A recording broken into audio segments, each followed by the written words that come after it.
Welcome to the All In Podcast, the show that explores how the top real estate entrepreneurs have gone all in on their businesses. I'm your host, David Morse, with my co-host, Joe Quattrucci, and I invite you to come along with us as we explore the stories of the most elite professionals in the game today to learn how they went all in and how you and I can do the same. So I just have to ask, are you all in?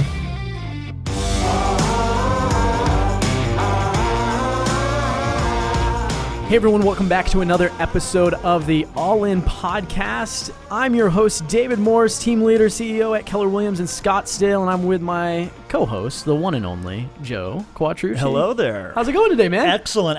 Really excited for today's show. Yeah. As always, guys, we have an awesome guest for you, and today we are talking to Jason Moon. Jason, how's it going, man?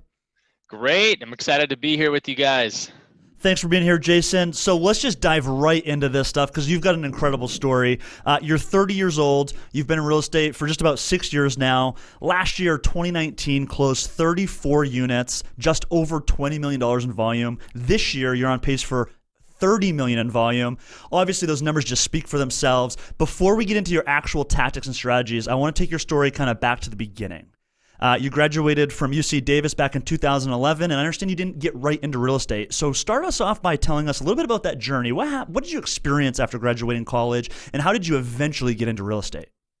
Yeah, great question. I graduated UC Davis around 2011, 2012. I was looking for that dream job out of college. And when I was coming across a lot of internship opportunities and things that I felt might help me get to where I want to be. And, as any college graduate does, they're just looking for, okay, what's that next step that I take to kind of lead towards a career? And I think there's a lot of people in life that at the age of 16, maybe even 18 or 21, they know what they want to do for the rest of their life, right? They have a goal in mind, like a doctor or a nurse, for example. Like it seems like people like that have always known. For me, I really didn't know what I wanted to do. So when I graduated from UC Davis, I honestly felt like, okay, I checked the box. I have my degree. Now, what do I do with this, right? I feel like I have so many opportunities. And so I began to go to these career nights and all these different career fairs and looking for different opportunities. And so I stumbled upon a different really short-term jobs that honestly lasted just a few weeks because I was just trying to find my niche and decided to move back home. And my mom had a connection with the local branch manager of a bank in town, and I decided to take a job at the bank while I continued to apply for other jobs. Using my degree for my career, that was the path I was going down. So you're just kind of dipping your toe in the water of different industries and kind of just figuring out through process of elimination what you might like, what you might not like. Exactly. Yeah. So growing up, my mom did sales for a major cosmetic company, and then my dad did furniture sales. And so all I'd ever known was sales and people. And what I was running up against and searching for a job was all of these jobs that were kind of in an office, running spreadsheets and cubicle and that sort of thing. And it was hard for me to find a match for what I felt like I wanted to do. And I just couldn't find anything. So the bank was a good part-time solution because I made money. I had That's a job. That's always a good thing. Banks make money? Yeah, I was 22 years old at the time, I believe, and I was making minimum wage plus plus bonuses, commissions on referring people to a banker and working my way towards a banker. And I began to consider the route of going from a teller to a banker to a branch manager to district manager. And it was honestly when I was working at the bank, it hit me that this is the path that most companies and most careers try to offer people our age, is this really long, drawn out food chain where you start at the bottom and you work your way up. And maybe by the time you're 35 years old, you make six figures. And then maybe by the time you're 45, you're making a good enough income to buy a house. And then hopefully you got paid well enough to have some sort of retirement account by the time you're 60. And it hit me when I was at the bank because I saw the food chain right in front of me, right? The teller to the banker to the manager to the district manager. And I just said, I can't do this. Well, Yeah. To your point, Jason, Yes. I was in banking as a high schooler, and Okay. I'll never forget what my dad said to me. And he said, if you're gonna get into banking, be ready to have the only 6-figure thing be your title. And basically, he just told me, he shared with me, he was like, banking is notorious for giving you very long titles with very little pay until you really hit the top echelon of that food chain. He's like, yeah, sure, you can be a vice president at 25. Yep. And there's a lot better opportunities out there for you. And I think that's what you're kind of getting at. Yeah, exactly. And so I decided I'm not going to be that person. And I'm actually not that person to my core, right? I think there's a lot of people out there that have an entrepreneurial spirit. Like they're born an entrepreneur, or maybe they like the idea of entrepreneurship, but they don't even know where to begin. And that's kind of where I was. I was like, my parents did sales. Where do I go from here? And so I began to look up online different sales opportunities and putting the word out to different people because I just needed to get out, man. I just needed to get out. It was too slow of a game. I had too much ambition and drive. So I was talking to a guy from my church who had mentioned that they have a real estate internship opportunity. It was kind of a unique position that I'd never really heard of before. And essentially what it was this team of real estate agents. They hired interns to go door to door for their real estate team and find them leads. And they got paid a salary to knock on doors. And it was simple math. The salary paid me more than I was making at the bank. And I'll never forget, I sat down with these 6 guys and they were on a team and they told me, Jason, in our worst year, we still made $80,000 in our worst year of real estate. And I don't know about you, but as a 22, 23-year-old, that was like music to my ears, right? I was like, okay, sign me up. I got to give this a shot. So I put in my 2 weeks at the bank, started my internship. I believe I was 24 years old. I was newly married at the time, broke as a joke, and I went all in on giving real estate a shot.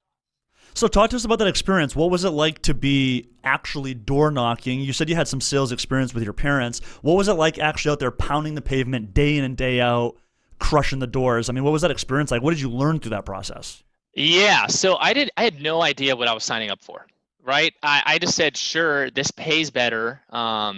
And I was excited about the idea that I could bank on myself, right? And say, let's see what happens. Maybe I could turn this into a career. And I had people saying, oh, you'd be great at this, but I really had no idea if I would be good at it.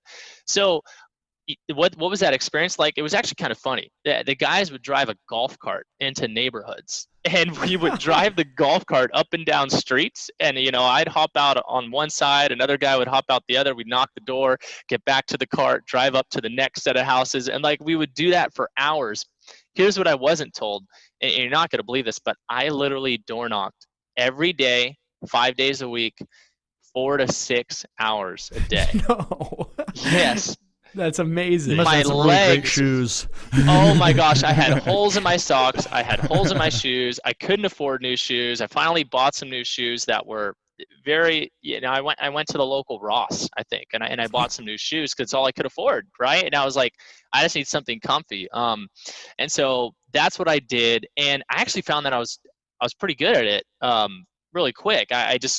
I like talking to people, and I love the fact that real estate is a relationship-based business. And so, the guys on the team said, use this script, go to the door, and this is what you do. And of course, I failed a lot in the beginning, and I sounded like a fool. And I think there was this one time this guy asked me what commercial real estate, he had a piece of commercial real estate and was wondering if I could help them sell it. And I said to him, what's commercial real estate? I don't even know what that is. And the guy laughed and he slammed the door in my face, right? Yeah, you're not the guy. I had a lot of experiences like that when I was an intern on the team. Well, but here's one thing that I think the listeners need to pick up on is that if you do anything 4 to 6 hours a day consistently, you can look back a year from now and say you're good at it. Because you're going to have so much opportunity to create those relationships that success is it's almost impossible not to succeed. And I think that's important. You went all in on door knocking. Yeah. And I think, I want to talk about that because most people don't have that internship opportunity. So I think my story is a little unique where I had kind of this paid salary as a realtor. That's unheard of, right? I mean, like people don't do that. We come in and we're commission based. So the real test was at the end of that 6 months when I realized this team was kind of falling apart, drama, other reasons. I realized I don't really want to stick with this team. I kind of want to go and do this on my own. It was at that time where I had to have a conversation with my wife and say, hey, I've talked to a lot of people and a lot of mentors are telling me it could take 6 months to a year to sell my first home on my own, right? And so we made a plan together to make this happen. And that's really where I went all in myself, because the job forced me to knock 4 to 6 hours a day, and it definitely taught me, to your point, David, the most important habit, right, is going out there every day, learning a skill and getting so good at it that you've mastered it so that you can build a business, right? It's that one thing principle, right? Door knocking was my one thing. So when I left the team, what did I do? I went door to door, and I went every day, Monday through Friday, anywhere from 3 to 5 hours a day. No one forced me to do it. I wasn't paid. I wasn't making any money. But I think this is what other people might be able to resonate with is when you make that career switch, right, and you have some sort of stable job and you're going to go into real estate and it's commission only, there's a lot of fear around that. And I think if I could give any advice, it would just be to go all in on at least one or two strategies until you've really mastered them so that you can build a business, right? And door knocking was my thing. So I went out and I door knocked, and I think in the first, well, I should put it this way. I started door knocking around November, but I was also hopping around different brokerages. I got lucky enough to find Keller Williams Realty. I finally listened to my wife. Actually, she had been telling me for months that this lady keeps coming to her restaurant. She said, you got to check him out. And I was finally wise enough to listen to her. So we should all maybe open our ears a little more to our wives. to what our wives are telling us. So I finally did that. And when I did, kind of everything changed. And within 6 weeks of signing up at KW, I had 2 listings signed from door knocking. Under my belt. So what do you think the difference was? What was the gap that was filled? Surely just signing a piece of paper and joining KW didn't make a substantial impact, but what was it that changed during those 2 weeks to where you were doing the same routine of door knocking, but now all of a sudden you're starting to take listings? Yeah, so nothing changed as far as my door knocking habit. I think it's all about being in an environment, in a business, in an organization where you feel supported. And I think that's really important for anybody. And this isn't, to sell Keller Williams. I just think it's for anybody who's an entrepreneur that wants to go out and build a great business. If they can step into an organization that has great training, great coaching, and all the right tools, it'll really help you excel. And that was honestly the difference maker. I had the skills as far as lead generating goes. I just didn't know how to do anything else, right? I had no idea how to do paperwork. I had no idea how to I didn't even know what an open house was or why we did them, but I still was out there door knocking, trying to find this listing so that someone would give me a shot.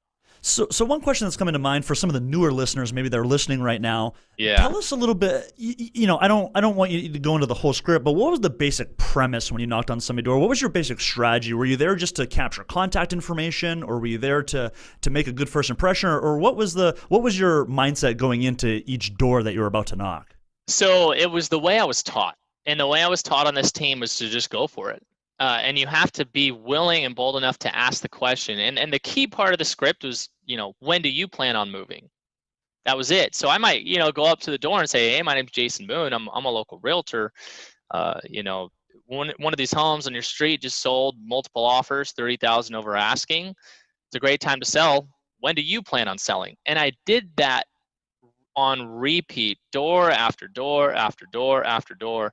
I had a little notebook and a pen, and I would just take notes and follow up with my leads. And that's as simple. No matter what business I think you start or go into, it's really all about you got to have a message. You got to go out and find as many customers as you could. And in the beginning, I was nervous to run towards my sphere, probably for fear of them seeing me fail, right? Because there was a good shot I could. So I did what I knew how to do. I went to strangers and luckily enough, I met this one lady at a door. Her dog was barking so loud I couldn't even really hear what she was saying. All I could make out were the words that we're moving to Mexico in August. I said, great. And I set a listing appointment at the door. And next thing you know, a week later, I had the signed agreement. And that was my very first opportunity in this business. One piece that's important there is that the script, the hook of the script was an open-ended question. Mm-hmm. When do you plan to move? Yes. And if you pick up nothing from the last couple minutes, you got to pick up on that. And we say this a lot. Joe, I hear Joe say this all the time. Like, your income is directly proportioned to the quality of questions you ask. And that question right there, leaving it open-ended like that, led to that first listing. So all in on door knocking, you really you get some momentum there. Like, take us into the next piece of your business. Of course, yeah. So, after I door knocked, I sold my first few homes. I was able to buy a new car. Something that I want to also share is I had this old beat up Toyota Corolla, and I literally would park it around the corner of the neighborhoods. I would go door to door because I was so embarrassed of the condition of this car. I mean, it squeaked. It was barely hanging on. But so Jason, you went from a golf cart to a Corolla. I mean, that's a pretty big upgrade. I was thinking maybe you're better off showing up in the golf cart. Yeah, exactly. Darn, maybe I should have invested in a golf cart. So yeah, I bought a car that looked a little better. And anyway, I started selling some houses. And being from the area here, I had a very large group of friends and family that I've known from different organizations, different businesses, and previous jobs. And what I really wanted to do is to go to them and show them the proof of concept that, hey, I've learned the skills. I do have what it takes, and not just that, but just letting them know I want to help them, right? Like, I just wanted to be of service to them. So I began to market to my friends and family, just letting them know, hey, I just sold this home in Pleasant Hill or wherever it was, and if you have any real estate needs, I'd love to help. And I started going down this path of moving away from door knocking, because as great as it was helping me start my business, I didn't want to do that the rest of my life in this business. But sometimes we have to do the things we don't want to do to get to where we want to be, right? I think a lot of people get into this business and they think things come easy, and sometimes they do, right? Sometimes you're lucky enough, you get in and that friend trusts you right off the bat. I wasn't lucky enough to have that happen. So I focused on the things that I didn't want to do, but I knew I had to do, and I knew it would work so that I could change my life. So I could stop working at a branch banking, so that I could have my wife quit her evening job at the restaurant, so that she could eventually be a stay-at-home mom, which is where we are today, right? So I started going down this path of working with my friends and family and working by referral. And that's what I've been, the domino I've been knocking over the last 3 years. This is just such an important piece for our listeners to hear, because you said just a minute ago you were hesitant to reach out to your SOI at first because you had that fear that a lot of agents frankly have, which is, if this doesn't work out, then it's going to be public. And all my friends and family are going to know if it doesn't work out if I tell them I'm in real estate. And what I hear you saying is that at a certain point it became more important for you to succeed in real estate than your fear was, so you started to take that initiative. So what would you say to a newer agent, or even an experienced agent, that still has that apprehension behind reaching out to their SOI because they don't want to be bothersome, or they don't want to annoy people, or they're afraid of the implications that might come with talking to their SOI about their plans and about their future? Yeah, I think, as hard as it may be, just get out of your head and start thinking about yourself as a business owner, right? You are there to provide value to other people. And if they don't know that you're in real estate or that you're even willing to help, they're never going to ask for your help, right? And so the more I began to reach out to people, the more I noticed that they were very receptive. And then they were like, congratulations on getting your license. Yeah, I'll let you know if I ever have any real estate needs. And my mindset started to change. And I think we could even trace it back to a lot of those people too who are, thinking of making that move. The newer agent, for example, maybe they're still double dipping in two different careers because they're just not sure. The mindset that I had, that I wanted to make sure I shared with your listeners, was this. I worked at a branch bank making minimum wage. We were in a crummy apartment. I had a car that was falling apart. And here's the way I looked at going into real estate. It's like I could go into real estate, and if it works, great. Like I'm building this life that I've always wanted to, and the sky's the limit. If I don't, well, then I'll just pick up a job at the bank again and I'll be right back where I was. And so I think oftentimes people have this big fear of like, oh no, what if I go in and I fail? Well, so what? You're not going to be any worse off than you were before, right? So you might as well take the risk. And so, yeah, pick up the phone, call your friends, call your family, and especially now in this new environment where we don't going door knocking right now, I don't even know how that would be received by people, right? I might be touching their door. I'm not 6 feet apart. Like, I think working your friends and family and by referral is where people should be living in this environment right now, right? I like how you just logically took apart fear there, right? My wife gives me crap all the time because I tend to be more like look at all the possible scenarios, including like the glass half empty type of thing, and my mind tends to go to the worst possible outcome. Oh man, if I fail here, I'm gonna be homeless. No one's gonna help. And what you did is you brought fear down to a logical level where you just said like, no, what are the possible outcomes, right? I go back to where I was, or like I have family that will help. Like chances are you're not going to step into real estate, go all in something, and then just like end up on the sidewalk, hungover. Like there's many steps that would get to that. And I think fear has this way of bringing us to the worst possible place. And it's important to have people around us who like can help us, talk about fear logically. And I feel like there's almost even just value in what we're doing right now, into what you just said, talking about fear logically and just being present and top of mind with it. Fear is illogical. It's an emotion, right? And so to be able to understand it logically and to bring awareness and light to it helps when I feel that feeling or that hesitation of picking up the phone and calling my, old Aunt Susie that I haven't talked to in 3 years. I'm hesitant, but to be able to overcome that and just reach out and like you said, Jason, come from a place of value and contribution. And I now have these skills and tools and resources and insights that could truly help the people in my world. And I truly want to help them, and I don't have to sell them anything. How do you approach? Yeah. How do you approach the people that are in their minds thinking right now, well, I don't want to sell things. I don't want to be salesy. I don't want my family to think I'm always trying to sell them every time I talk to them. Yeah, it's not about selling at all. It's really about the relationship. And that's where I live in my business. It's how's your family? How are you doing? Right?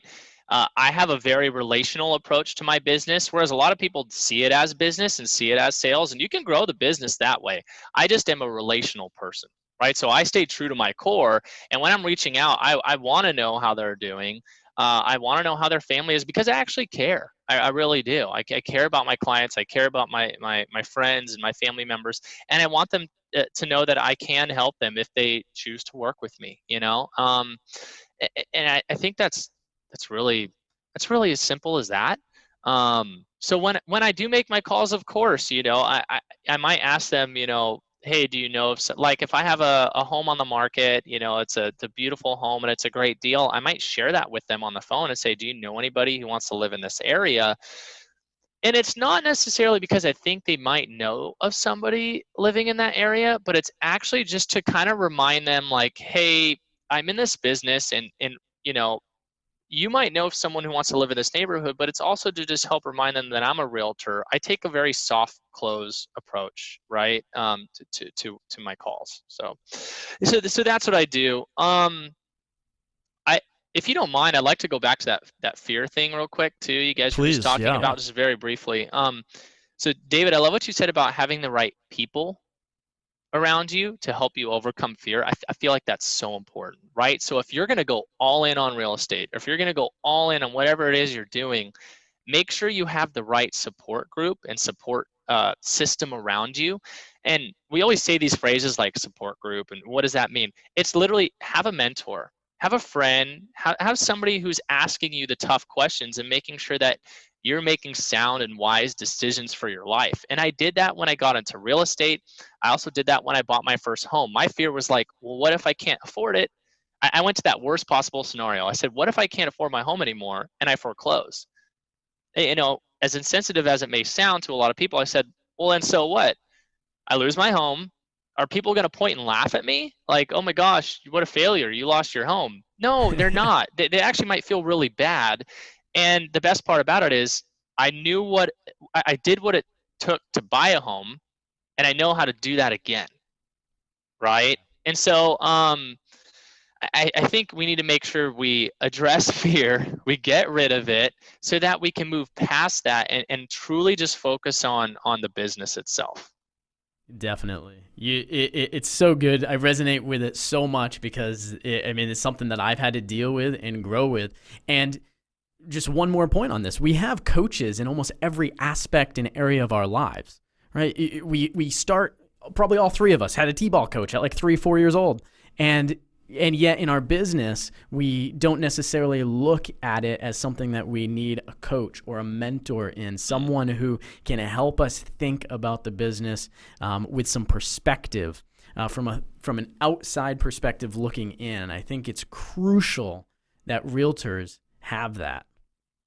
Absolutely. And I think that's part of the key to going all in. If you're going to go all in on something, might be a good idea to talk to one or two people about it before you just go ahead and do it and run with it, right? So if you're going to go all in on investing in stocks, okay, you might want to talk to some people who are good at investing in stocks, right? If you're going to go all in on starting a real estate career, growing a business, or even an idea within your team, right? Okay, we're going to go all in on client events. Great. Love that. Who has done that successfully and who would be glad to share their experiences with you to make sure that you succeed? So on that very note, Jason, what's something that you're working on right now in your business? Is there any particular challenge or opportunity that you see, something that you're really diving into and going all in on to improve your business? That's a really good question.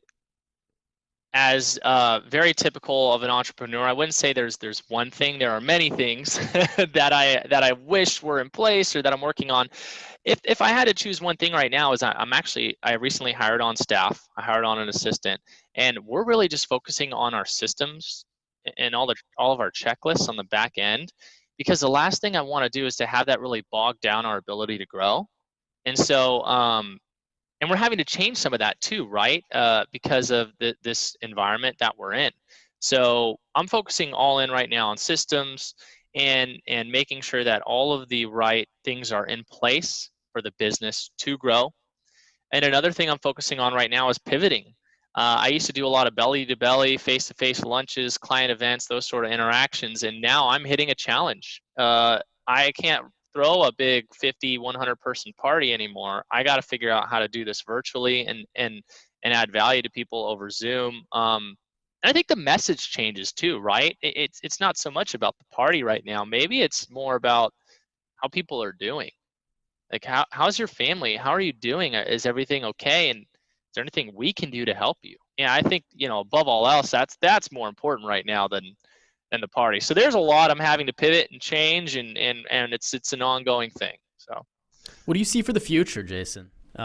In the market, in your business? I mean, we're sitting here a year from now. What do you think it looks like? oh gosh, yeah, that's such a good question. You know, I think technology in real estate is so important right now. And I honestly think that things that used to be an option, like people used to choose, like, yeah, I might do video, or maybe I might send automatic home updates via email, right?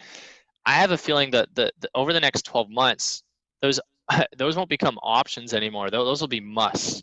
Like I really see technology playing a big impact in real estate, as it already was, but empowering our customers to have as much information as they can have, yet us still being the fiduciary, the person negotiating on their behalf, and the piece of advice that they can't get from an automatic home update, or they can't get necessarily from a good social media video. But I think we were already trending in that direction. But I think because of that, because of the environment we're in, shelter in place, social distance, all those sorts of things, I really think technology is going to be the path of the future, and it's actually the path of right now, right? It really is. When we were off air, you said a phrase that I want to dive into a little bit. It was important, and I like how you put it. You said something to the effect, and you can correct me, but it was something to the effect of, you are a huge proponent of when someone believes in themselves, they bet on themselves. Tell me more about that. Yes, yes. Okay. So my mission in life is to help people believe in themselves, like to believe that they can do what they talk about and what they want to do. And I think I'm the kind of person where it actually almost eats me up inside when I see somebody with so much potential and they're living below that. Not necessarily like I want to help them, right? Like I had this thing in me where it's like, oh my gosh, if only you could see like what you're capable of. And so my mission is to inspire others to believe in themselves, because I believe that when a person believes in themselves, they bet on themselves. And when you bet on yourself, you take bigger risks, and the more risks you take leads to a bigger and better way of life. And that's really it. And so I want to try and inspire as many people as possible to be to believe in themselves so that they'll take more risks, because without the risks, there's no reward. And a lot of people are living in a safe life where everything's comfortable, every day looks the same. And it's possibly because maybe they don't believe in their full potential yet, and they're still trying to figure out how to unlock that. So believing in one's potential, I mean, that's a big topic, right? And this word potential has this unlimited meaning, right? I think we can all agree we all have some additional potential. Certainly at the end of a day, a week, or a month, I could have done a little bit more. What are the different components, in your opinion, Jason, to living to your potential? Is it a matter of self-confidence or education, or what are the different pieces that can go into somebody's desire and willingness to live to their potential, or at least try to chase their potential, whatever that may be? Yeah, I think it goes back to a little bit what we talked about earlier. The first thing is finding people in your life who believe in your potential. I think your peer group is honestly one of the most important things that you need to be auditing, and making sure that the people that you spend time with actually believe in your abilities. If you're spending a lot of time with people that are doubting you and thinking that, and telling you to live a safe life, that's fine. They may be great people, and they may even be good friends. But and I'm not saying avoid these people at all costs, you run for the hills. No, like I have a lot of really good friends. However, there's those people that I do have in my life that are pushing me, right? That are saying, hey man, like how's business? What do you see next? Where are you going to grow to? Right? Hey, have you ever thought of this? You're really good at that. When we have people in our life who can speak to our potential, we begin to be able to step outside of the box of what we're seeing in our mind and our limiting beliefs. So the first thing is just having great mentors and people in your life that believe in your potential. And I think the next thing too is just placing an emphasis and putting time on your calendar for personal development. Right? I think that's so huge. And so many people are just, even realtors, in my industry, it's so common to just be like, oh, I'm busy. I hear that all the time. And the question I ask myself is, does busy equal like a fruitful, enjoyable life? Or are we busy for the purpose of looking good and being busy so that we can get more likes on Facebook? Right? And so I think it's really important to slow down, ask yourself the tough questions. What do you want out of life? Do some personal development. Make yourself learn something new, learn a new skill, a new skill set, so that you can really decide who you want to be and where you want to go. And that goes right into the conversation around intentionality. And are you intentionally working every day to end up at a destination, or are you kind of just being reactive through life and ending up somewhere and hoping for the best? Here's a kitschy phrase that comes to mind. I'm sure like Abraham Lincoln said it or something, but busyness does not equal business, right? And I think we fall into that trap sometimes because, and even that a lot of times comes from fear. Right? Like we need to appear busy for our peer group, our colleagues, our brokerage, whatever it is, because we fear like what's really underneath. Man, this is tapping into some deep stuff. It is. And if you guys don't mind, I want to just give a quick personal plug. When I was a productivity coach, I made my first hire, and I had my first ever assistant. And going back to what you said, Jason, about being surrounded by people who truly believe in your potential, this person, Charlotte Dench, who you know, David, is one of those people in my life still to this day who absolutely believes in my potential and tells me that regularly. And I'm a fairly self-confident person, and I'm driven and I'm ambitious and I go out there and take action. And yet still having that person in the background constantly reminding me that I can do it and constantly reminding me that she believes in me has just meant the world to me and truly has kept me moving forward. So I say that to say, number one, thank you, Charlotte, for everything you've done for me. And number two, even if you're somebody who don't feel like you struggle with the ability to take action and live big, it's still so important to have those people in your world and finding and surrounding yourself with the right people who believe in your potential and who aren't afraid to tell you.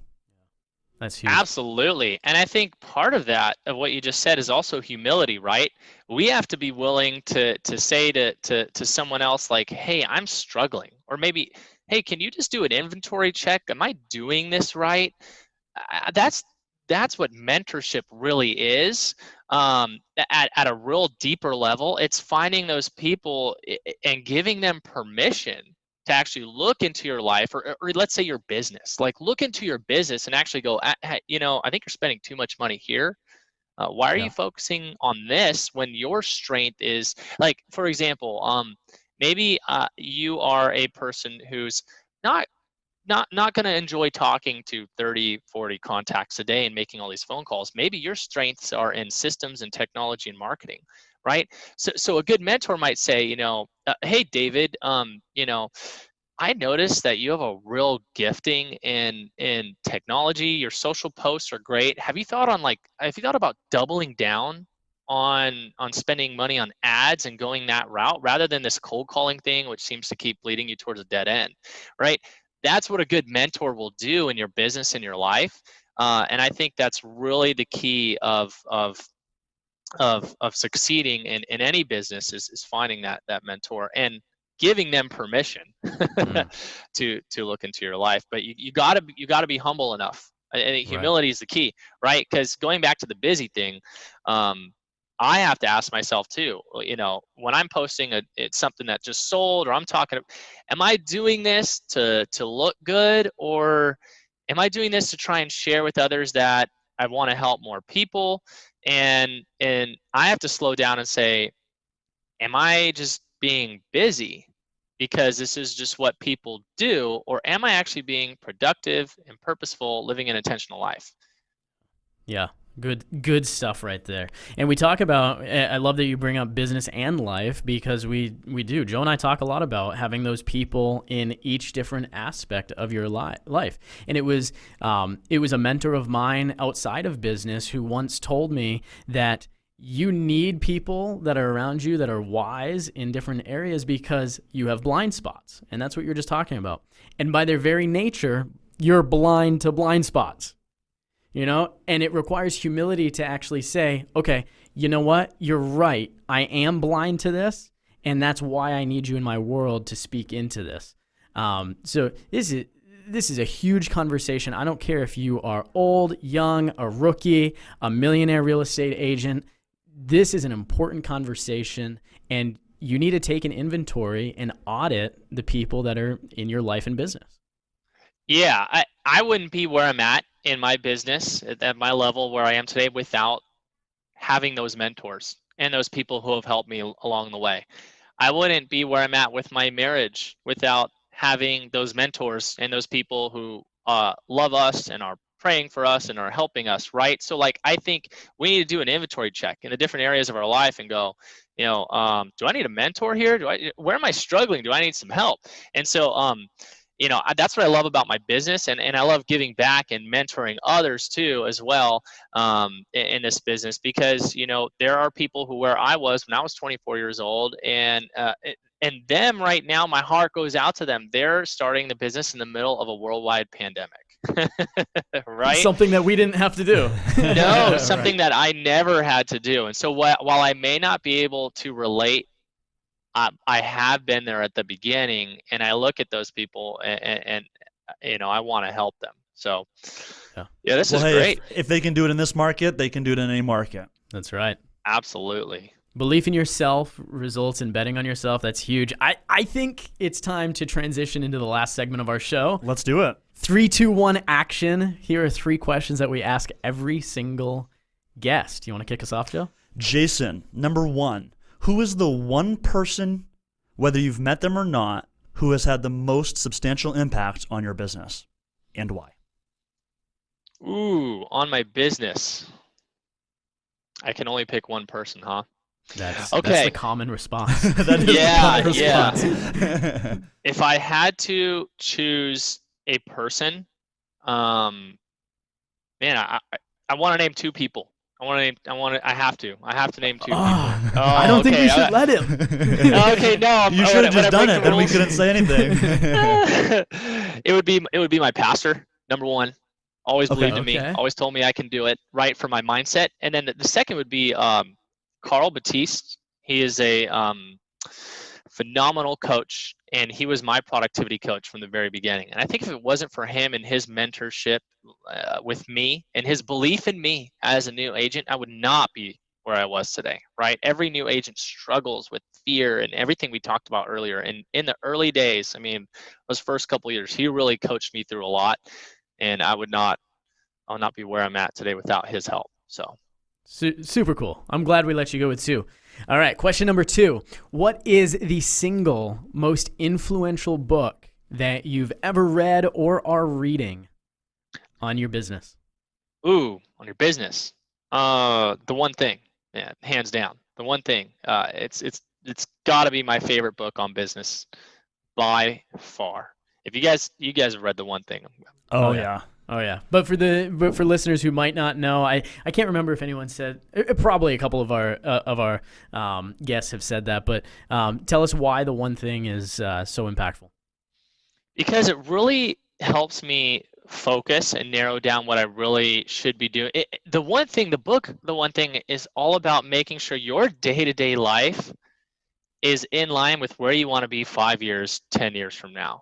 And so whenever I reread the book, The One Thing, it kind of brings me back into alignment of who I want to be and where I want to be 10 years from now. And it always helps me course correct where I'm at in my business and in my personal life. So I like that synopsis. That's a great answer. Yeah, absolutely. All right, Jason, third and final question. This is the All In podcast where we encourage all of our listeners to go out there and play all in. So with that being said, what's the one action item? What's the one thing that our listeners can go do right now today to start moving the needle in their business forward? Yeah, great question. If you have an idea and it's that idea that keeps you awake at night, I want to challenge you to go all in on that. Seek some mentorship, seek some advice first, but don't wait too long. Go all in and bet on yourself and just see what might happen. Just see what might happen. If you fail, guess what? At least you tried and you were able to see if it was all that it was made out to be in your head. But if you don't fail and you succeed, well, then what, right? Where are you going to end up? So I love that advice. What's keeping you up at night? We all know what we need to do, right? Whether we admit it to ourselves or not, it's just a matter of taking that first step. And you hit the nail right on the head when you said, don't wait too long. You've got to take an action that's going to lead to a result that's going to reinforce the behavior to take another action. Yeah, some of the most successful people I know in life, they act quickly. They're not the kind of people that sleep on it and say, I'll think about it, let me research this, and then a year later they get no. Take action, bet on yourself, see what happens. Dude, Jason, wise beyond your years. This has helped me. I know it's going to help our listeners here. So where can everyone find you, your content? Where should we point listeners to? Yeah, I love connecting with people on Instagram. So if you guys want to give me a follow or a shout, just go to _Jason Moon. So underscore and then my name. Jason Moon. Awesome. And you'll find me there and we'll connect. Send me a message. If you have any questions for me or anything, I'd be glad to help. All right, Jason. Well, thank you so much for joining us. We really appreciate it. I can't wait for us to stay connected and follow each other's journeys. Guys, thank you so much for joining us on another episode of the All In Podcast. Joe, anything to take us out? Thank you for your time, and we'll look forward to seeing you on the next episode. Go play. All In. Hey guys, thanks for listening to this episode of the All In Podcast. We want to invite you to find all of today's resources from our show page at aipodcast.co. We also ask that you take just 1 minute to leave us a review on iTunes or wherever you get your podcast. This is how we grow and how we're able to bring you the best content each and every week. Now go play all in.